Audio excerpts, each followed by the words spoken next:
यह कहानी है एक छोटे से गांव की, जहां एक लंबे नाखून वाली बहू नामक गायत्री रहती थी। उसके लंबे नाखून गांव की बच्चों के बीच डरावनी कहानियों का विषय बन चुके थे। एक रात गांव में अचानक अजीब घटनाएं घटने लगीं। लोगों के सामान अचानक गायब हो जाते थे और गांव के पास के जंगल में अजीब आवाजें आने लगीं।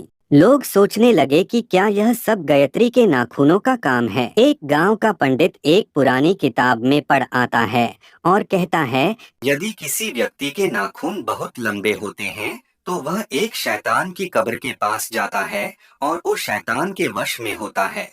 गांव के लोगों ने तय किया कि वे गायत्री के नाखूनों के बारे में सच्चाई जानने के लिए उसके घर गएंगे। जब वे उसके घर पहुंचे तो वे देखा कि गायत्री के नाखून वाकई बहुत लंबे थे और वह एक भयंकर अवस्था में थी। लोगों ने गायत्री को छुड़ाने का प्रयास किया, लेकिन उनका प्रयास नाकाम रहा। गायत्री अपनी शक्तियों का उपयोग करके लोगों को वश में कर लिया और उन्हें उसी तरह गायब कर दिया जैसे उसने दूसरों को किया था। गांव में डर का माहौल बढ़ गया और लोग समझ गए कि गायत्री वाकई एक शैतान के वश में थी। वे फिर से पंडित के पास गए और उसकी मदद से गायत्री को शैतान की कब्र से मुक्ति प्राप्त की।